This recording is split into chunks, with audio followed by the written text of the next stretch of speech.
estamos nuevamente en un programa Todos y Todos Somos Putaendo, que va en nuestra querida Radio Preludio 100.9, para que ustedes lo escuchen todos los jueves. Y no olviden que tenemos la misión para ustedes. Escuchen el audio de la nueva Constitución, que está muy bueno para que puedan sacar todas sus dudas y no crean las fake. Y bueno, en este segmento que tenemos nuevamente, nos van a acompañar Carla Vargas y Antonio Pulgar. Ellos son de la ONG CIMA. Le damos la más calurosa bienvenida a una agrupación que está haciendo un gran trabajo en el Aconcagua.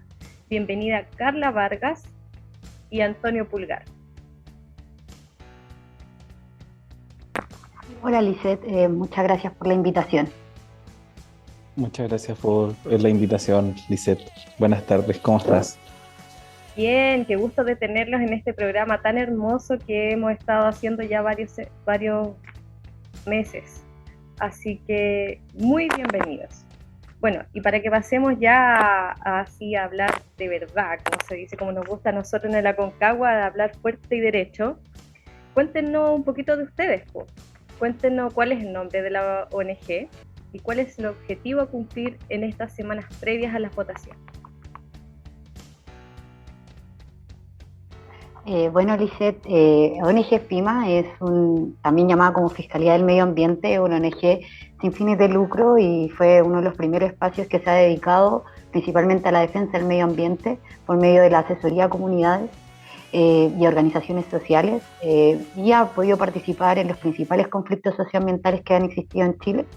A su vez también ha participado en investigación con diversas publicaciones, trabajos de difusión y comunicación de estas temáticas, y además en actividades relacionadas con el empoderamiento y entregarle herramientas a las organizaciones para que puedan enfrentar este tipo de desafíos. Interesante, Carla, lo que nos cuentas. Y cuéntenos también principalmente cuáles son los artículos donde se habla del cuidado y la relación con el medio ambiente, considerando que nuestra audiencia tiene un texto de la propuesta en sus manos. Antonio, ¿qué nos puedes contar sobre eso? Por supuesto, mira, la Constitución tiene más de 78 artículos de relación con el cuidado del medio ambiente. Pero hay algunos artículos que son mucho más importantes que otros, ¿no? Por la importancia de este reconocimiento. El primero sería el artículo 103, que reconoce los derechos de la naturaleza a existir, a mantener sus ciclos vitales y a regenerarse. También se reconoce, por ejemplo, el artículo 104, que habla del derecho de todas las personas a vivir o al derecho al medio ambiente sano y ecológicamente equilibrado. A esto hay que sumarle algunos artículos que son más generales, pero que tienen una importancia radical también en el cuidado del medio ambiente. Por ejemplo, el artículo 8 reconoce la interdependencia que existe entre la humanidad y la naturaleza, sabiendo que los unos no pueden vivir sin los otros. Y esto es algo importante que pareciera muy evidente, pero que esta Constitución actual no reconoce. Por otra parte, tenemos el reconocimiento de los bienes comunes naturales. ¿Qué quiere decir los bienes comunes naturales? Componentes o elementos de la naturaleza que nos corresponden a todos y que por ende tenemos que aprender a tomar decisiones sobre ellos de manera colectiva, democrática, inclusiva, ¿no? También hay otros reconocimientos que son muy importantes, como el derecho humano al agua y al saneamiento en el artículo 57, o el Estatuto de las Aguas, que va desde el artículo 140 al 144, que permite mejorar y fortalecer el acceso a las aguas de las comunidades, de las asociaciones de agua potable rural, por ejemplo, o de las personas individualmente consideradas. El artículo 145, 146 y 147, además, refiere específicamente a la actividad minera, con un enfoque que es muy distinto al que tiene la Constitución del 80. Porque pasa de un enfoque de proteger la inversión, de cierta manera, de las empresas mineras, a proteger la naturaleza con los límites que debe considerar la actividad minera. Y en particular, para el intercambio que hemos estado teniendo aquí en la zona de la Aconcagua, también parece muy importante los artículos referidos a la ruralidad, ¿no? A la producción de alimentos y al reconocimiento de la vida rural. El artículo 54, por ejemplo, reconoce la soberanía y seguridad alimentaria reconociendo la importancia que tienen los territorios rurales para la mesa nacional. El artículo 55 también reconoce el libre intercambio de semillas como un mecanismo que es muy importante para poder sostener el modo de vida rural.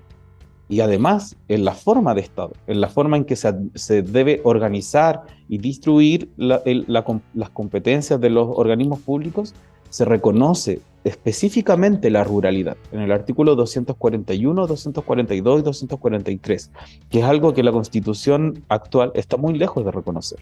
Y no solo reconoce que existe la ruralidad, sino que existen modos de vida asociados a la ruralidad que deben ser preservados por el Estado.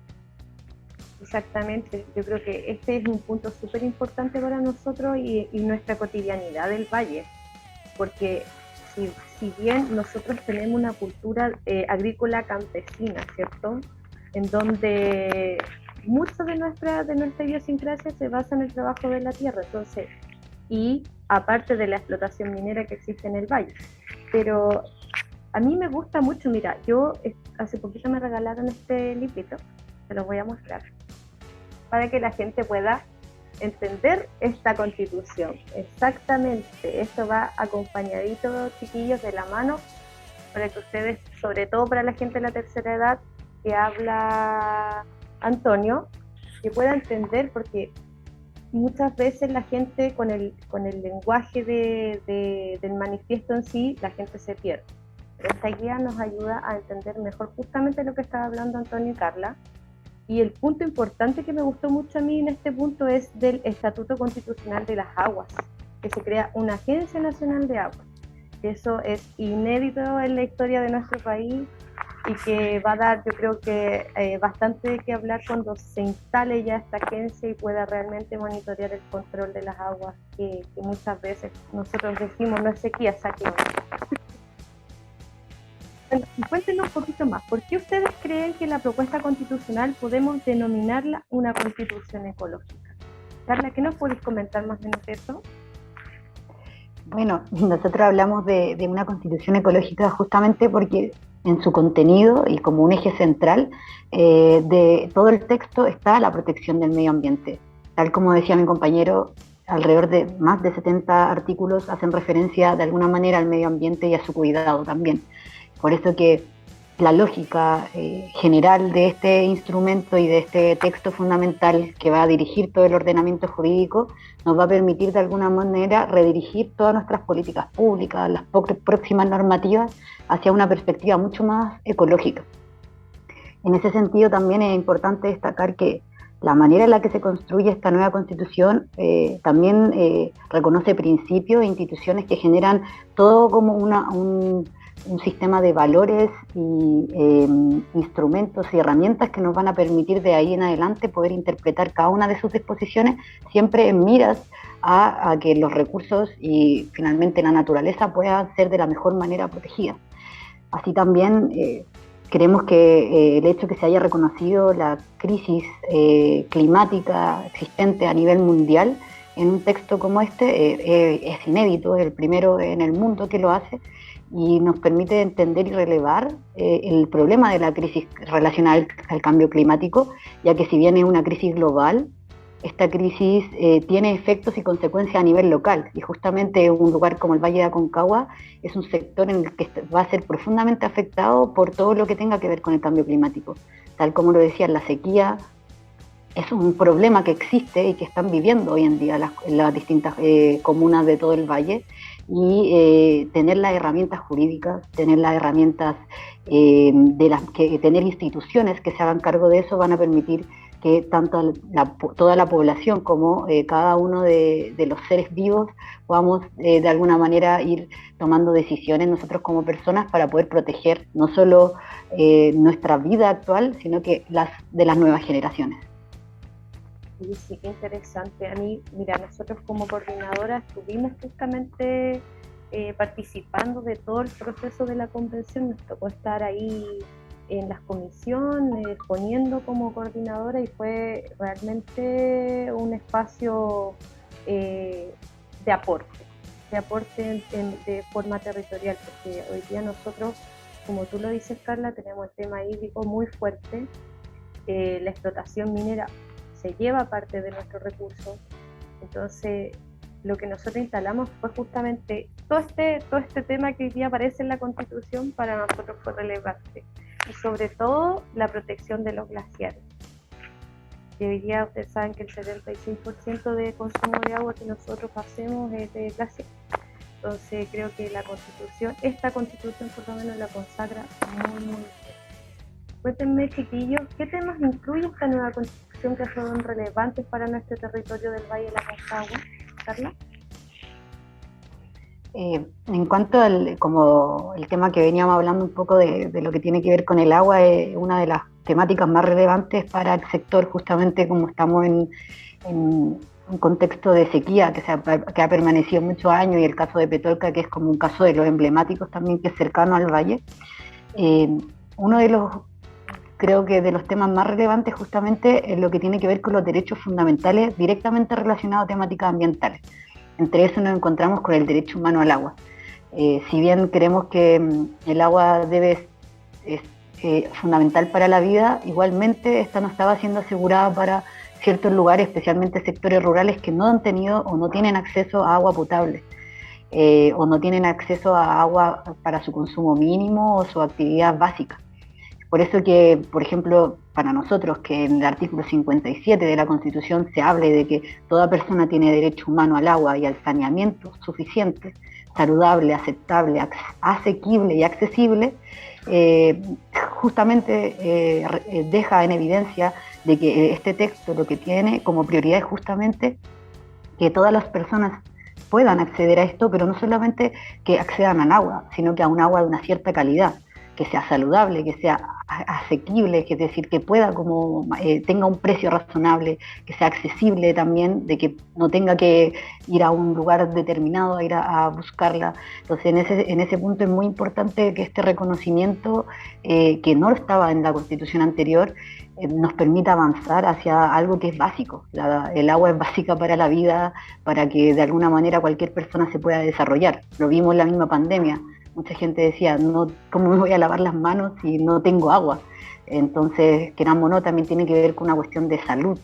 Entonces, creemos que este es como un primer avance y que es fundamental. Así también algo relevante es justamente lo que tiene que ver con la minería, que se plantee, si bien es una de las actividades económicas más relevantes para el país, atendido a que somos exportadores, uno de los primeros en el mundo con respecto a la materia prima cobre, y próximamente también con el litio. Creemos que nosotros, como zona minera, los Andes, Putaendo, justamente con Vizcachitas, que fue como uno de los sondajes más complejos o donde se ha dado también una lucha constante en el territorio, creemos que si se realiza desde una perspectiva que de alguna manera permita una protección y que releve la protección al medio ambiente, nos permitiría de alguna manera hacer congeniar estos dos intereses que son claramente, muchas veces nos han dicho que son contrapuestos: el desarrollo por un lado económico y el cuidado del medio ambiente, cuando en realidad las empresas deberían internalizar y hacerse cargo justamente de reparar los daños que están generando a propósito de esa actividad. Creemos que el desarrollo se puede dar finalmente siempre y cuando se pueda cuidar también el medio ambiente, porque queramos o no destruirlo, como lo han hecho muchas de las mineras actualmente, no permiten de que de ahora en adelante podamos vivir en un lugar donde la naturaleza pueda desarrollarse, la biodiversidad exista, como ha existido siempre en nuestro valle. Así es. Uy, mira, tú diste en un punto súper importante. Yo creo que lo que más hoy día, para mí por lo menos, me deja como esa sensación de este nuevo manifiesto de Constitución, es que hoy día por primera vez a las empresas extractivistas se le está poniendo límites, que era lo que no había en Chile hoy día con las empresas. Hoy día no cualquier empresa va a poder venir a un territorio a explotar los recursos si es que no se somete a las reglas del juego, por así decirlo. Hoy día por primera vez el Estado de Chile va a tener esa garantía, porque deja de ser subsidiario. Hay que contar a la gente que el Estado de Chile deja de ser un Estado subsidiario y pasa a ser un Estado social, democrático, ¿ya? Entonces ahí es donde es un punto, yo creo que de inflexión, de diferencia con la actual constitución que tenemos y la nueva constitución. Y para seguir con nuestro programa, le quiero preguntar a Antonio. Él justamente habló de agua y ruralidad en nuestra constitución. Y quiero que andemos un poquito, Antonio, ¿qué otras cosas se diferencian justamente de la constitución actual que tenemos y la nueva constitución en ese punto? Sí, por supuesto. Mira, yo creo que partiría como de una comparación muy, muy básica, pero que habla también un poco de las intenciones y del horizonte de comunidad, de sociedad que proyecta este nuevo proyecto, esta propuesta de nueva constitución. El artículo 19, número 24, en su párrafo final de la actual constitución, es el único que reconoce o que regula las aguas. Y lo que hace es fortalecer y proteger la propiedad privada de los derechos de aprovechamiento sobre las aguas. Es la única mención que hace sobre las aguas. En cambio, el artículo 140 de la propuesta de nueva constitución parte reconociendo que las aguas son esencial para la vida y el ejercicio de los derechos humanos y los derechos de la naturaleza. Esto ya determina una perspectiva que es profundamente o radicalmente distinta entre un texto y otro, ¿no? Sin agua no podemos vivir. Y por ende, tenemos que aprender a proteger las aguas. ¿Por qué? Porque tiene múltiples usos, está el tema del agua potable y el saneamiento, que es lo que te comentaba Carla recientemente, pero por otra parte, yo creo que hay un mundo en donde se vinculan, ¿no? Sin agua no podemos producir alimento. Y sin alimento, sin la producción de alimento, la ruralidad no tiene cómo generar sus recursos necesarios para poder vivir. Por ende, uno de los primeros reconocimientos que hace esta propuesta de nueva constitución en el artículo 141 es la protección y el fortalecimiento de la gestión comunitaria de agua potable rural. Por ejemplo, nosotros estábamos hablando con gente acá de la Concagua y nos comentaban que los pozos para la APR, por ejemplo, estaban entre los 120 y 140 metros de profundidad. Y nosotros sabemos que el cálculo que se hace para poder costear esas inversiones son 200, 500 mil pesos por metro. Estamos hablando de una cantidad de una inversión que es muy grande. Y que por ende aquí el Estado tiene que tener un rol relevante para poder darle acceso al agua potable y el saneamiento a estas zonas rurales y territorios como especialmente apartados. Pero por otra parte, yo diría, tú comentabas, por ejemplo, lo de la Agencia Nacional de Agua. Hoy día sabemos que la Dirección General de Aguas es un organismo que depende directamente del gobierno de turno y que no tiene muchas competencias para poder fiscalizar, no tiene competencias para poder regular el uso que se otorgan a estos derechos de aprovechamiento. Entonces aquí el Estado tiene un nuevo rol, un rol fortalecido. Tiene que fiscalizar, tiene que revisar las autorizaciones entregadas y si estas autorizaciones se hacen mal uso de ellas, el Estado va a poder quitarlas. Y eso va a ser una función específica de la Agencia Nacional de Aguas. Va a tener que medir el Estado. O sea, el caso de Vizcachita es muy relevante por lo mismo, porque la contaminación del agua se prueba por las pruebas que aporta la comunidad, no por las pruebas que aporta el Estado, no por las mediciones que tiene la Agencia Nacional de Aguas. Y el artículo 144 especifica justamente cuáles son las funciones de la Agencia Nacional de Agua y entre ellas va a estar haciendo la fiscalización necesaria para que se cumpla con el derecho humano al agua. Y por último está esta nueva figura del Consejo de Cuencas, ¿no? El Consejo de Cuencas va a ser lo que propone este texto de nueva constitución es que sea un nuevo espacio para la administración y la toma de decisiones de las aguas. Hoy día sabemos que en las cuencas existen distintas juntas de vigilancia y estas juntas de vigilancia no se comunican entre ellas. Entonces lo que se hace aguas arriba tiene un efecto aguas abajo que nadie monitorea. Y además quienes componen estas juntas de vigilancia son los dueños de los derechos de aprovechamiento de agua que en muchos casos permiten la sobrerepresentación de empresas mineras y sanitarias. Lo que está buscando el Consejo de Cuenca es reconocer que para la toma de decisiones sobre las aguas tienen que haber tres actores reconocidos: el Estado, evidentemente, quienes están autorizados, los que hoy son titulares de derechos de aprovechamiento y con la entrada en vigencia de la nueva Constitución, sin ningún trámite, van a seguir siendo titulares, pero ahora de una autorización de uso, y la sociedad civil. La sociedad civil que nunca ha estado representada en la toma de decisiones de agua, pero que igual necesita agua potable para poder bañarse y producir sus alimentos, igual requiere de aguas para poder regar sus chacras, y todas estas personas van a poder tener una representación en este Consejo de Cuenca para la toma de decisiones. Y aquí hay algo muy importante. La nueva Constitución asegura que ninguno de ellos puede tener control del Consejo de Cuenca. Y esto es muy relevante, porque va a obligar a que las decisiones sobre las aguas se hagan de manera democrática y se hagan de manera participativa, que es lo que durante mucho tiempo hemos estado excluidos, el mundo independiente sobre todo, las comunidades y quienes apoyamos a las comunidades en la lucha y por la protección del medio ambiente, hemos encontrado muchas puertas cerradas para poder incorporarnos en esta toma de decisiones y poder fortalecer la gestión pública de la gestión y la gobernanza de las aguas. Entonces, que se cree esta Agencia Nacional de Aguas, que va a ser la encargada de monitorear todo lo que pase con nuestro sistema hídrico, es, yo creo que un hito que cambia todo el escenario actual que tenemos, incluso yo creo que hasta del manejo de la Junta de Vigilancia. Y creo que ahí es donde hoy día tenemos el grave problema, porque justamente tenemos estos señores dueños de las mayores acciones de agua y el resto del campesino que tiene sus poquitas acciones no puede acceder a veces ni siquiera a regar casi todo su predio. Entonces hoy día yo creo que ha sido un gran acierto esta Agencia Nacional de Agua. Pero continuemos, chiquillos, porque nos quedan hartas preguntas todavía por hacerle y tenemos un programa muy, muy entretenido. Así que, bueno, como tema estrella en nuestro Putaendo,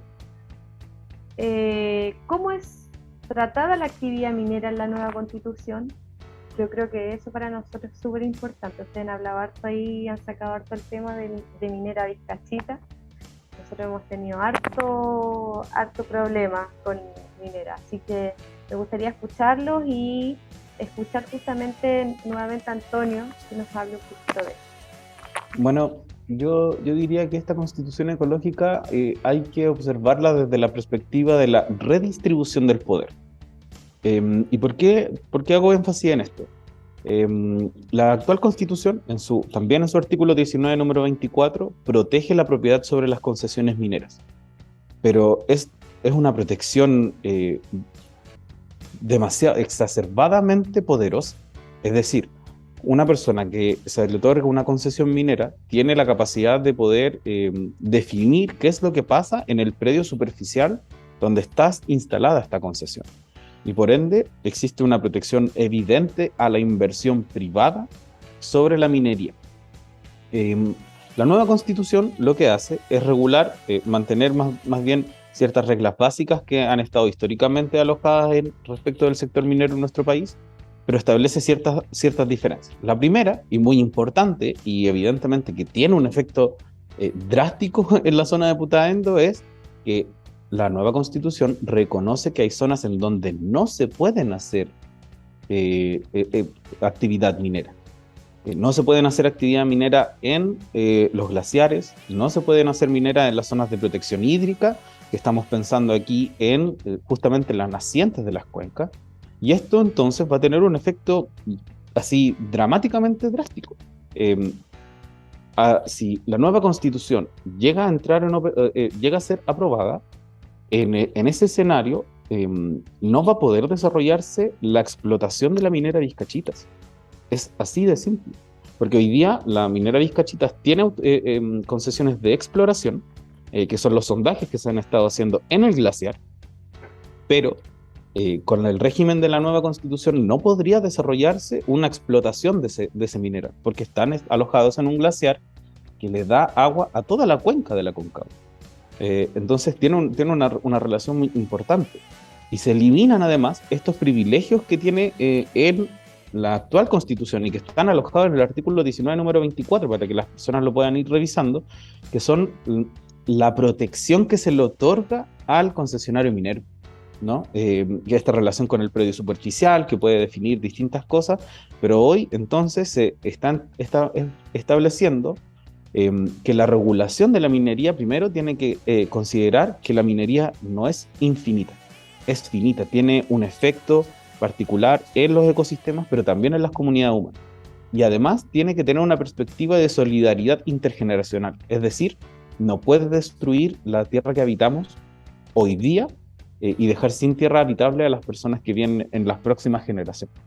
Yo creo que eso, si bien la discusión sobre minería en la Convención Constitucional tuvo mucho roce y no se pudieron alcanzar normas mucho más concretas, estas dos incorporaciones generan un cambio importante a favor de las comunidades, a favor de la vida y a favor sobre todo de las cuencas y de los acuíferos que sustentan la vida dentro de los distintos valles de nuestro Oye, país. qué interesante lo que nos planteas, Antonio, porque de esta manera nosotros ya quedamos un poquito más claros con la propuesta con la parte de la minería, ¿no?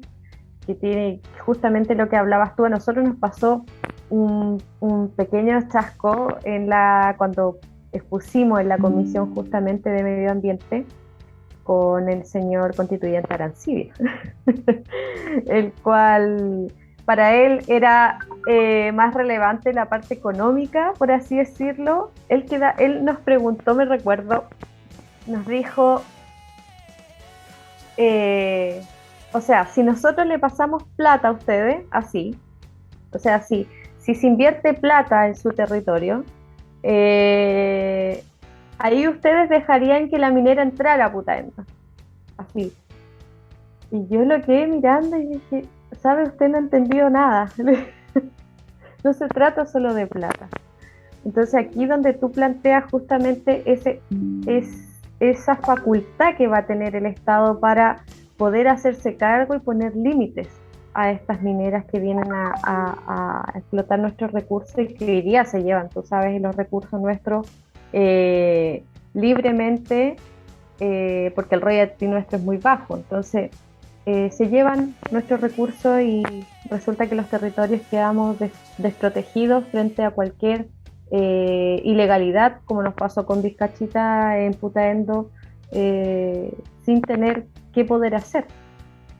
Entonces esto viene a cambiar totalmente el precedente de lo que hoy día entendemos como minería sustentable, que ellos le llaman, ¿no? Hoy día, porque sabemos que la minería no es sustentable. Y bueno, para despedirnos, chicos, me gustaría de este momento histórico que estamos viviendo como país y como también como programa, o sea, participar de este proceso como ciudadanos ha sido realmente grato poder estar informando en conjunto con ustedes a la ciudadanía de Aconcagua. Y me gustaría preguntarle por sus redes sociales. ¿Cuáles son las redes sociales de la ONG CIMA para ir compartiendo y poder compartir sus contenidos? Muchas gracias por la pregunta, Lisette. Nosotros como ONG tenemos una página web que es www.fima.cl. También tenemos la página de Instagram que es fima-ONG.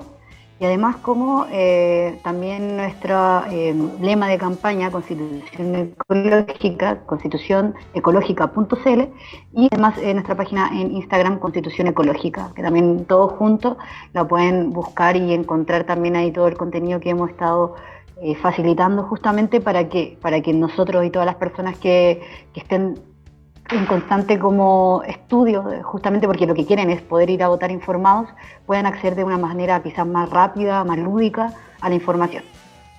Excelente, Carlita, te pasaste. Te mando un gran abrazo, un tremendo abrazo, querida Carla. Y Antonio, unas palabras para el cierre. Lisette, y a todos a quienes nos están escuchando, muchas gracias por el espacio, por la invitación. Y recordarles que este es un momento histórico, ¿no? Como nunca en nuestra historia nacional habíamos tenido representantes del pueblo, representantes de los pueblos originarios o representantes realmente independientes que pusieran al centro la vida de toda la comunidad que conformamos este país. Así que te agradezco muchísimo el espacio y muchas gracias. Nos veremos. 7. La educación pública constituye el eje estratégico del Sistema Nacional de Educación. Su ampliación y fortalecimiento es un deber primordial del Estado, para lo cual articulará, gestionará y financiará un sistema de educación pública de carácter laico y gratuito, compuesto por establecimientos e instituciones estatales de todos los niveles y modalidades educativas. 8. El Estado debe financiar este sistema de forma permanente, directa, pertinente y suficiente a través de aportes basales a fin de cumplir plena y equitativamente con los fines y principios de la educación. Artículo 37. 1. El sistema de educación superior estará conformado por las universidades, los institutos profesionales, los centros de formación técnica, las academias creadas o reconocidas por el Estado, las escuelas de formación de policías y las Fuerzas Armadas. Estas instituciones considerarán las necesidades comunales, regionales y nacionales. Tienen prohibida toda forma de lucro. 2.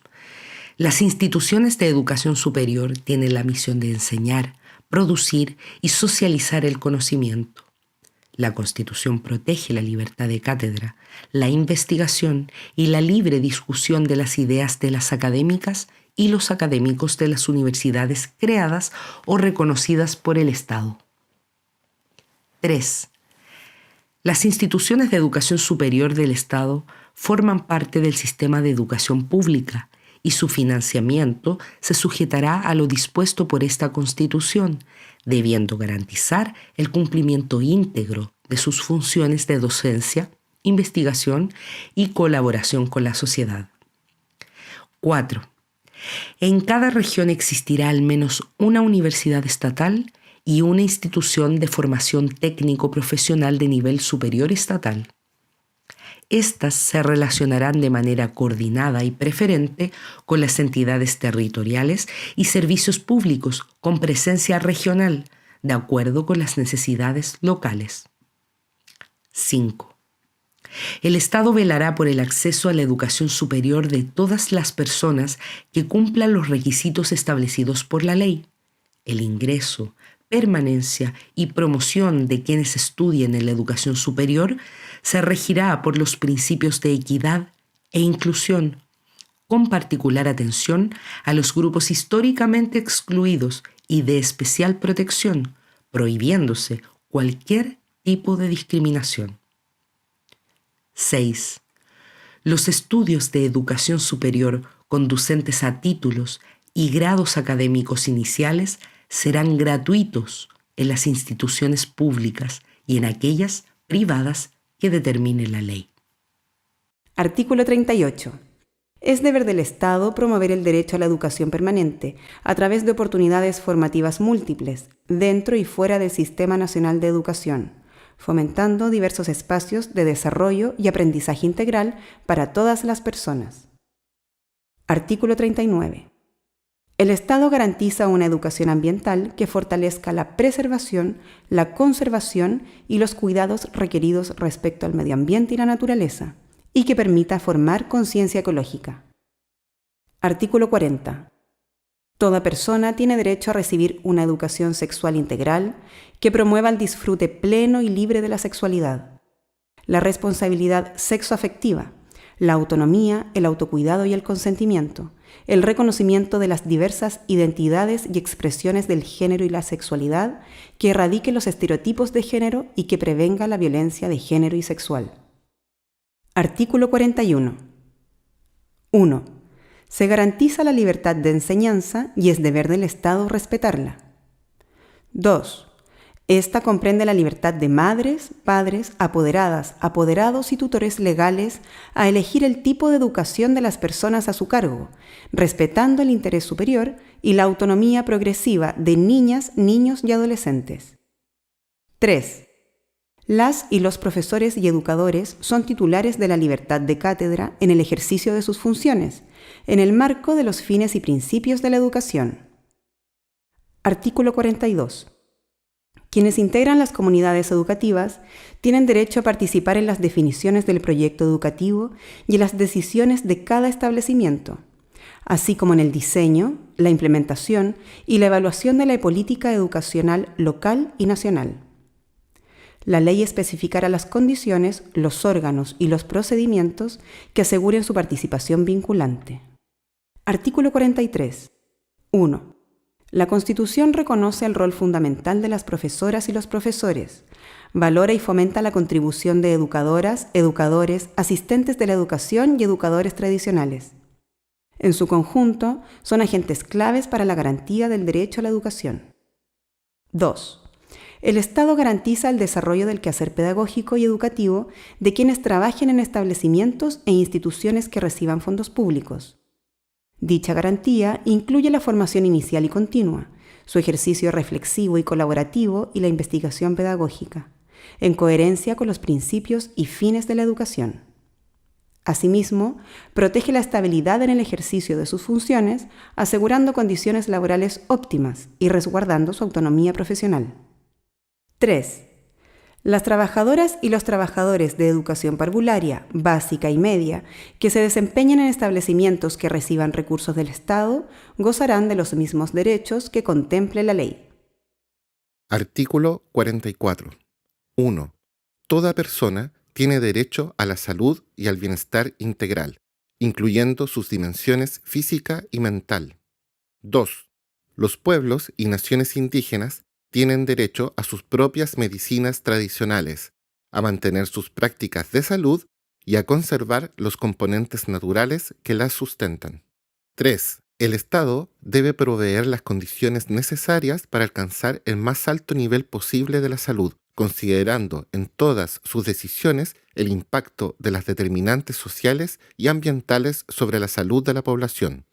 4. Corresponde exclusivamente al Estado la función de rectoría del sistema de salud, incluyendo la regulación, supervisión y fiscalización de las instituciones públicas y privadas. 5. El Sistema Nacional de Salud es de carácter universal, público e integrado. Se rige por los principios de equidad, solidaridad, interculturalidad, pertinencia territorial, desconcentración, eficacia, calidad, oportunidad, enfoque de género, progresividad y no discriminación. 6. Asimismo, reconoce, protege e integra las prácticas y conocimientos de los pueblos y naciones indígenas, así como a quienes las imparten conforme a esta Constitución y la ley.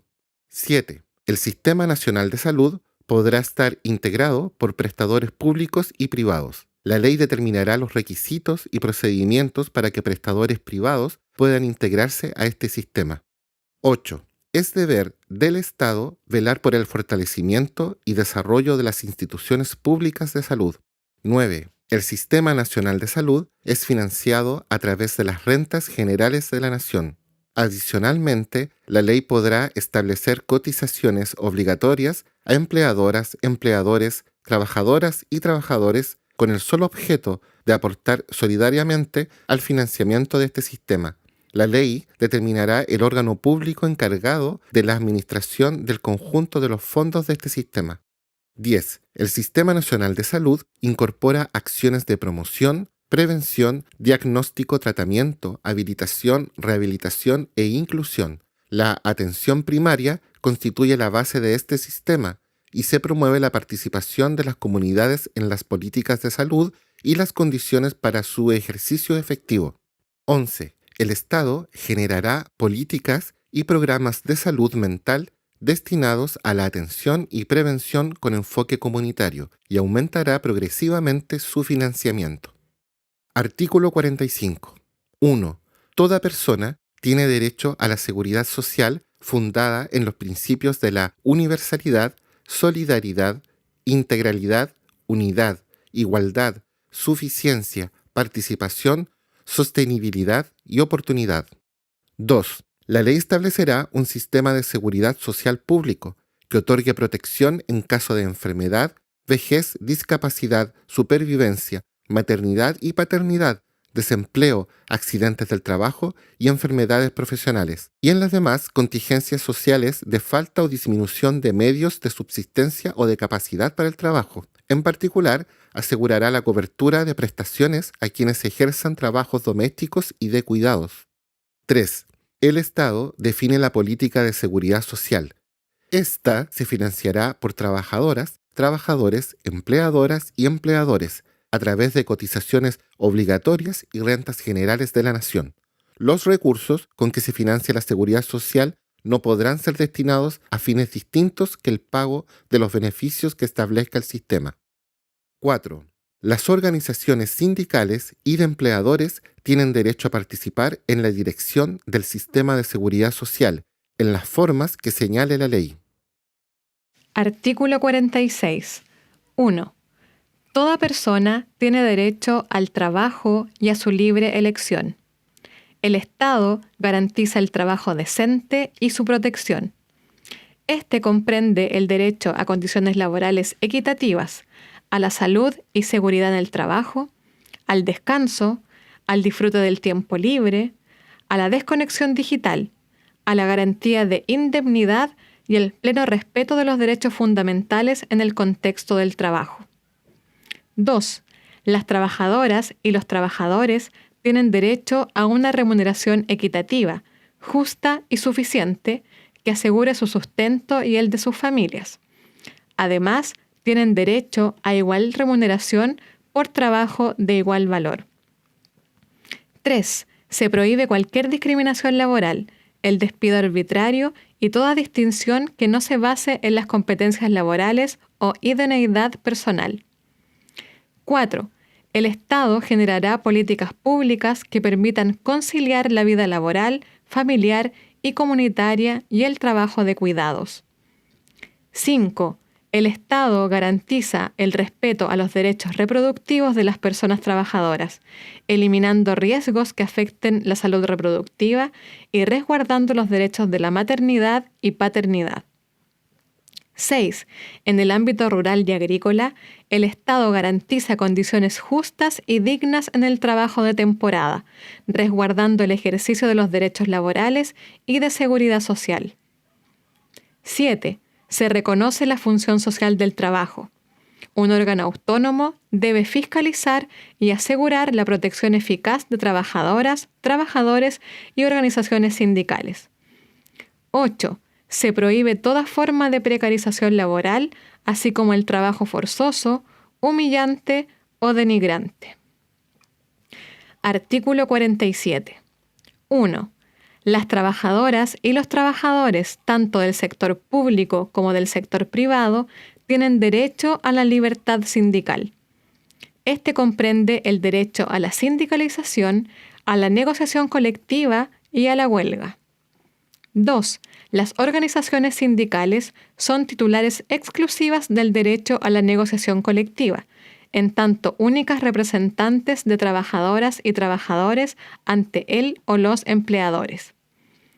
3.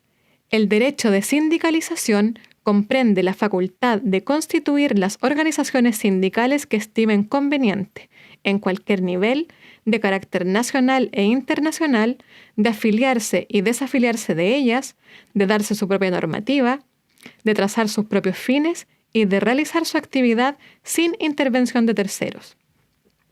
4. Las organizaciones sindicales gozan de personalidad jurídica por el solo hecho de registrar sus estatutos en la forma que señala la ley.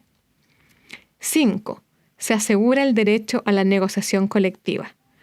Corresponde a las trabajadoras y los trabajadores elegir el nivel en que se desarrollará dicha negociación, incluyendo la negociación ramal, sectorial y territorial. Las únicas limitaciones a las materias susceptibles de negociación serán aquellas concernientes a los mínimos irrenunciables fijados por la ley a favor de trabajadoras y trabajadores. 6. La Constitución garantiza el derecho a huelga de trabajadoras, trabajadores y organizaciones sindicales. Las organizaciones sindicales decidirán el ámbito de interés que se defenderán a través de ella, los que no podrán ser limitados por la ley. 7. La ley no podrá prohibir la huelga, solo podrá limitarla excepcionalmente con el fin de atender servicios esenciales cuya paralización pueda afectar la vida, salud o seguridad de la población. 8. No podrán sindicalizarse ni ejercer el derecho a la huelga quienes integren las policías y las Fuerzas Armadas. Artículo 48. Las trabajadoras y los trabajadores, a través de sus organizaciones sindicales, tienen el derecho a participar en las decisiones de la empresa. La ley regulará los mecanismos por medio de los cuales se ejercerá este derecho. Artículo 49. 1.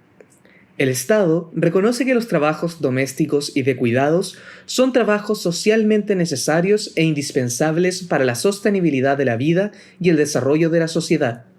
Constituyen una actividad económica que contribuye a las cuentas nacionales y deben ser considerados en la formulación y ejecución de las políticas públicas. 2. El Estado promueve la corresponsabilidad social y de género e implementará mecanismos para la redistribución del trabajo doméstico y de cuidados, procurando que no representen una desventaja para quienes la ejercen. Artículo 50. 1. Toda persona tiene derecho al cuidado. Este comprende el derecho a cuidar, a ser cuidada y a cuidarse desde el nacimiento hasta la muerte. El Estado se obliga a proveer los medios para garantizar que el cuidado sea digno y realizado en condiciones de igualdad y corresponsabilidad. 2. El Estado garantiza este derecho a través de un sistema integral de cuidados, normas y políticas públicas que promuevan la autonomía personal y que incorporen los enfoques de derechos humanos, de género e interseccional. El sistema tiene un carácter estatal, paritario, solidario y universal, con pertinencia cultural. Su financiamiento será progresivo, suficiente y permanente. 3. Este sistema prestará especial atención a lactantes, niñas, niños y adolescentes, personas mayores, personas en situación de discapacidad, personas en situación de dependencia y personas con enfermedades graves o terminales. Asimismo, velará por el resguardo de los derechos de quienes ejercen trabajos de cuidados. Artículo 51. 1. Toda persona tiene el derecho a una vivienda digna y adecuada, que permita el libre desarrollo de una vida personal, familiar y comunitaria. 2. El Estado tomará las medidas necesarias para asegurar su goce universal y oportuno, contemplando, a lo menos, la habitabilidad, el espacio y equipamiento suficientes, doméstico y comunitario, para la producción y reproducción de la vida, la disponibilidad de servicios, la asequibilidad, la accesibilidad, la ubicación apropiada, la seguridad de la tenencia y la pertinencia cultural de las viviendas, conforme a la ley. 3. El Estado podrá participar en el diseño, la construcción, la rehabilitación, la conservación y la innovación de la vivienda. Considerará particularmente en el diseño de las políticas de vivienda a personas con bajos ingresos económicos o pertenecientes a grupos de especial protección. 4. El Estado garantiza la creación de viviendas de acogida en casos de violencia de género y otras formas de vulneración de derechos según determine la ley. 5. El Estado garantiza la disponibilidad del suelo necesario para la provisión de vivienda digna y adecuada. Administra un sistema integrado de suelos públicos con facultades de priorización de uso, de gestión y disposición de terrenos fiscales para fines de interés social y de adquisición de terrenos privados conforme a la ley. Asimismo, establecerá mecanismos para impedir la especulación en materia de suelo y vivienda que vayan en desmedro del interés público de conformidad con la ley. Artículo 52. 1. El derecho a la ciudad y al territorio es un derecho colectivo orientado al bien común y se basa en el ejercicio pleno de los derechos humanos en el territorio, en su gestión democrática y en la función social y ecológica de la propiedad. 2. En virtud de ello, toda persona tiene derecho a habitar, producir, gozar y participar en ciudades y asentamientos humanos libres de violencia y en condiciones apropiadas para una vida digna. 3. Es deber del Estado ordenar, planificar y gestionar los territorios, las ciudades y los asentamientos humanos, así como establecer reglas de uso y transformación del suelo de acuerdo con el interés general, la equidad territorial, sostenibilidad y accesibilidad universal. 4. El Estado garantiza la protección y el acceso equitativo a servicios básicos, bienes y espacios públicos, la movilidad segura y sustentable, la conectividad y la seguridad vial. Asimismo, promueve la integración socioespacial y participa en la plusvalía que genere su acción urbanística o regulatoria. 5. El Estado garantiza la participación de la comunidad en los procesos de planificación territorial y políticas habitacionales. Asimismo, promueve y apoya la gestión comunitaria del hábitat. Artículo 53. 1. Derecho a vivir en entornos seguros y libres de violencia.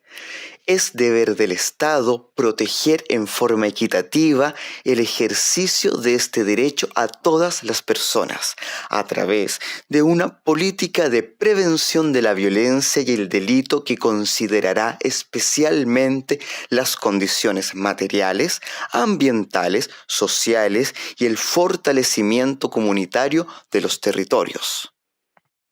2.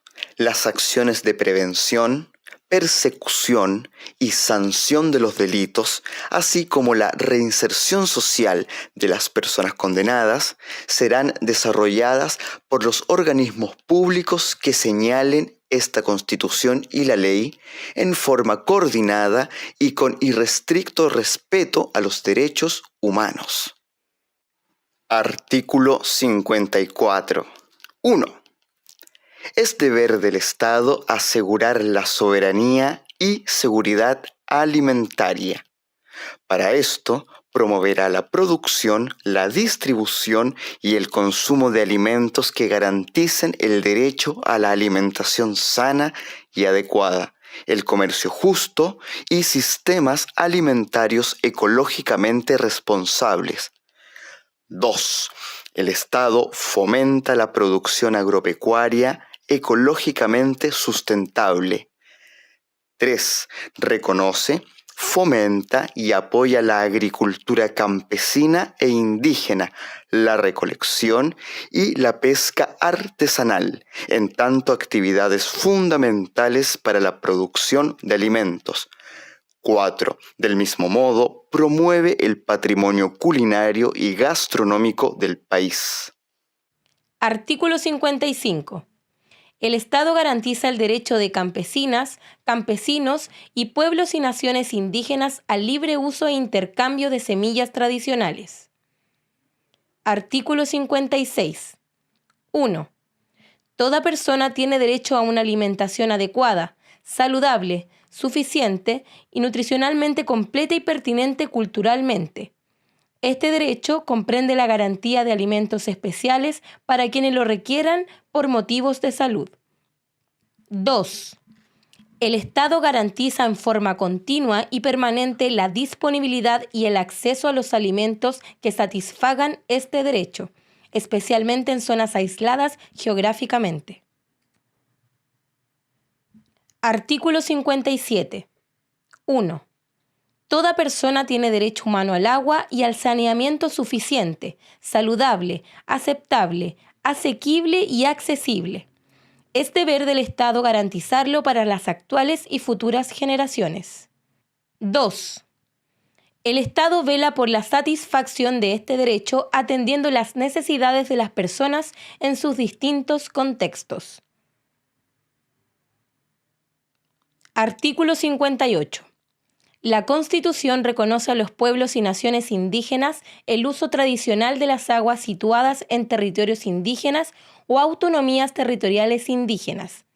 Es deber del Estado garantizar su protección, integridad y abastecimiento. Artículo 59. 1.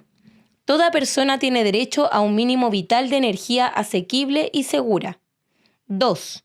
El Estado garantiza el acceso equitativo y no discriminatorio a la energía que permita a las personas satisfacer sus necesidades velando por la continuidad de los servicios energéticos. 3.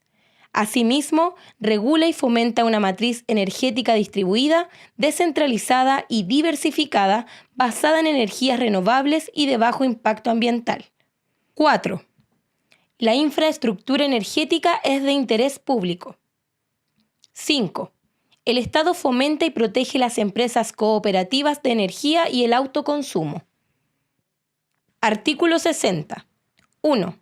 Toda persona tiene derecho al deporte, a la actividad física y a las prácticas corporales. El Estado garantiza su ejercicio en distintas dimensiones y disciplinas, ya sean recreacionales, educativas, competitivas o de alto rendimiento. Para lograr estos objetivos, se podrán considerar políticas diferenciadas. 2. El Estado reconoce la función social del deporte, en tanto permite la participación colectiva, la asociatividad, la integración e inserción social, así como el mantenimiento y mejora de la salud. La ley asegurará el involucramiento de las personas y comunidades con la práctica del deporte. Niños y niñas y adolescentes gozarán de la misma garantía en los establecimientos educacionales. Del mismo modo, garantizará la participación de las primeras en la dirección de las diferentes instituciones deportivas. 3. La ley regulará y establecerá los principios aplicables a las instituciones públicas o privadas que tengan por objeto la gestión del deporte profesional como actividad social, cultural y económica, debiendo garantizar la democracia y participación vinculante de sus organizaciones. Artículo 61. 1. Toda persona es titular de derechos sexuales y reproductivos. Estos comprenden, entre otros, el derecho de decidir de forma libre, autónoma e informada sobre el propio cuerpo, sobre el ejercicio de la sexualidad, la reproducción, el placer y la anticoncepción. 2. El Estado garantiza su ejercicio sin discriminación, con enfoque de género, inclusión y pertinencia cultural, así como el acceso a la información, educación, salud y a los servicios y prestaciones requeridos para ello, asegurando a todas las mujeres y personas con capacidad de gestar las condiciones para un embarazo, una interrupción voluntaria del embarazo, un parto y una maternidad voluntaria y protegida. Asimismo, garantiza su ejercicio libre de violencias y de interferencias por parte de terceros, ya sean individuos o instituciones. 3. La ley regulará el ejercicio de estos derechos. 4. El Estado reconoce y garantiza el derecho de las personas a beneficiarse del progreso científico para ejercer de manera libre, autónoma y no discriminatoria estos derechos. Artículo 62. Toda persona tiene derecho a la autonomía personal, al libre desarrollo de su personalidad, identidad y de sus proyectos de vida. Artículo 63. Se prohíbe la esclavitud, el trabajo forzado, la servidumbre y la trata de personas en cualquiera de sus formas. Queridos y queridas, estamos ya llegando al cierre de nuestro programa. Agradecemos a Carla, a Antonio por acompañarnos en este programa tan bello. Nosotros estamos felices de que ustedes hayan podido estar acá entregándonos su opinión, y de verdad para nosotros es tremendamente importante votar informado. Y ya saben, esto es muy importante, una constitución ecológica es la primera en el mundo, está ahí reconocida. Así que bueno, y los dejamos invitados para el próximo jueves a las 18:30 horas en Radio Preludio. nuestro querido programa Todos y Todos Somos Putaendo. Recuerden buscarnos en nuestras redes sociales como Todos y Todos Somos Putaendo y ver nuevamente este capítulo en YouTube como Todos Putaendo. Así que recuerden, vayan a buscar su compendio de Constitución a la Plaza de la Constitución, lo están regalando gratis, chiquillos. Vote informado, vote seguro. Nos vemos la próxima semana.